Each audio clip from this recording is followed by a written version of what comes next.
সময় 8টা 35। 1 কাপ চা আর একটা বাজারে কিছু দশকর্মা জিনিসপত্র কিনতে, তো এসে দেখি তখন বাজারে ডাক হবে। এটা আমি কখনো খাইনি, আজকে ফার্স্ট টাইম খাচ্ছি। একবার খাওয়ার পর মনে হলো যে না, পুঁই দানাটা আমি খেতে পারবো না। হ্যালো সবাইকে, গুড মর্নিং। আজ 19শে জানুয়ারি, এখন ঘড়িতে সময় 8টা 35। 1 কাপ চা আর একটা বিস্কুট দিয়ে দিনটা শুরু করলাম। কত পাখি, শালিকা শালিক।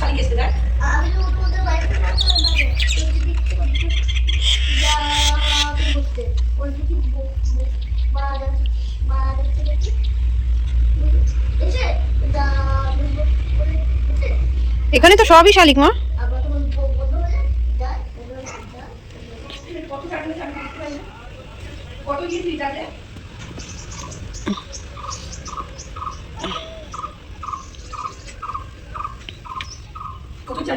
এই চুলটাও পেয়েছে, কি করবি চুলটা দিয়ে?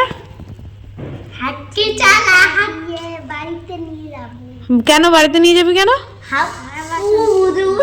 হ্যাঁ, প্রত্যেক দিনের মতন আজকেও ওদের জায়গা ক্লিন করেই আমি পড়তে বসিয়েছিলাম, কিন্তু এই স্টুডেন্টটা যেখানে বসেছে ওই বস্তাটার ওপর থেকে একটা চুল পেয়েছে। চুলটা পেয়ে বলছে যে এই চুলটা আমি বাড়িতে নিয়ে যাব। আমি বললাম কেন? বলছে আমার মা চুল জমিয়ে থালা বাসন কেনে, তাই এই চুলটা নিয়ে গিয়ে মা যেখানে চুল জমায় সেখানে রাখবো। ভেবে তো আমি অবাক, ও কী বলছে। সকালে টিফিন করে রেডি হয়ে পড়েছি, এখন একটু বেরোবো, কিছু কেনাকাটা আছে। কি কেনাকাটা করবো সবটাই তোমাদের সাথে শেয়ার করবো, তো চলো যাই। এসেছিলাম বাজারে কিছু দশকর্মা জিনিসপত্র কিনতে, তো এসে দেখি তখন বাজারে ডাক হবে। আর কত ফুলকপি, শুধু ফুলকপি নয়, সব রকম সবজিই সাজিয়ে রেখেছে।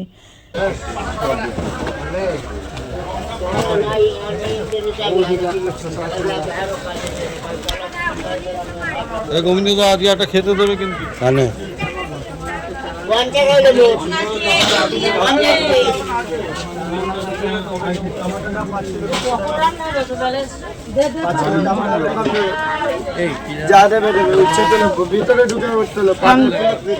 কাকাদের যেহেতু কাজ হচ্ছে এখন, তাই কাকাদের জন্য একটা রান্না করার মাটির পাত্র, তার সাথে চাল, আরও কী কী সব দিতে হয় সেগুলো সব কিনে নিয়েছি। আর তারপর চলে এসেছি ফুলের দোকানে গাঁদা ফুল নেব। কি সুন্দর লাগছে দেখো এই গোলাপি ফুলগুলো, দেখে তো মনে হচ্ছিলো একগুচ্ছ তুলে নিই, কিন্তু অনেক দাম অনেক দাম। শ্যুট করলে অবশ্যই আমাকে কিনতে হবে। তো এখন গাঁদা ফুল নিয়েই আমি ফিরবো, কারণ সরস্বতী পুজোর দিন এত গাঁদা ফুলের দাম হয়ে যাবে। তাই আজকে আর রিস্ক নিচ্ছি না, আজকে দুটো ফুল নিয়ে নিই। দুটো এই অরেঞ্জ কালারের ফুলগুলো নিচ্ছি। দোকানে যত ফুল রয়েছে সব টাটকা, আর কি দারুণ লাগছে।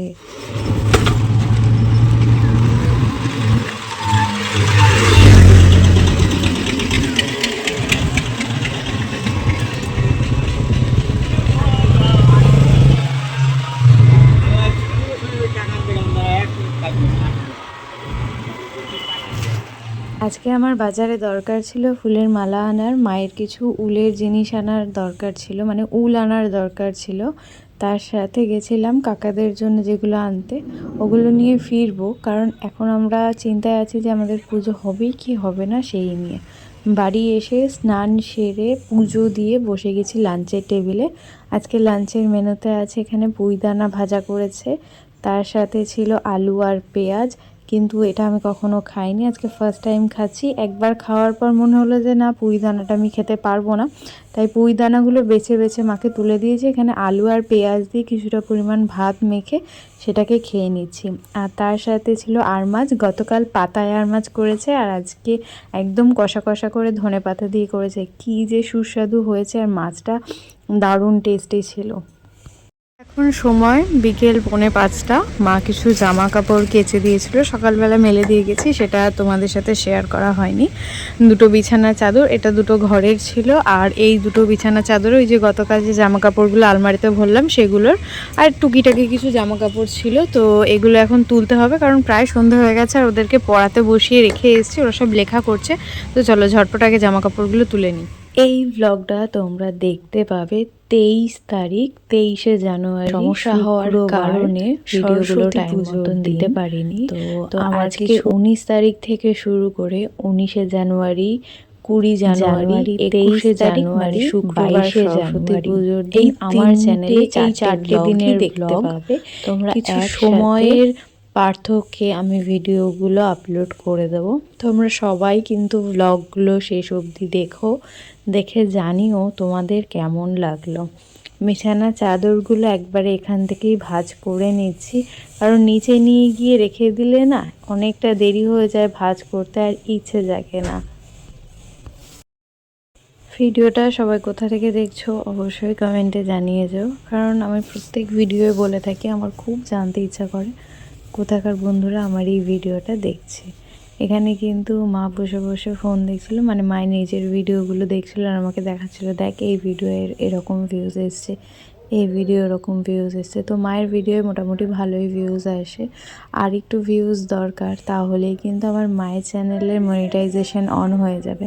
এদিকে কথা বলতে বলতে একে একে কিন্তু আমার সব কিছু মানে সব জামা কাপড় তোলা হয়ে গেছে। বাকি রয়েছে এই একটাই বিছানার চাদর, এটা তুলে নিয়ে ঝটপট যাবো নিচে। মা অনেকক্ষণ ধরেই বসেছিল এই জামা কাপড় তোলার কারণে। নিচে নেমে বসে গেছি ওদেরকে নিয়ে পড়াতে। ওরা যেহেতু ভীষণ ছোট, ওদেরকে হাতে ধরে ধরে অ আ ক খ সবটাই লেখাতে হয়। আর এই ছোট্ট স্টুডেন্টটা না আজকে লিখতে লিখতে ঘুমিয়ে পড়ছিল, মানে ও দাঁড়িয়ে দাঁড়িয়ে লিখছিল, তাও লিখতে লিখতে ঘুমিয়ে পড়ছিল।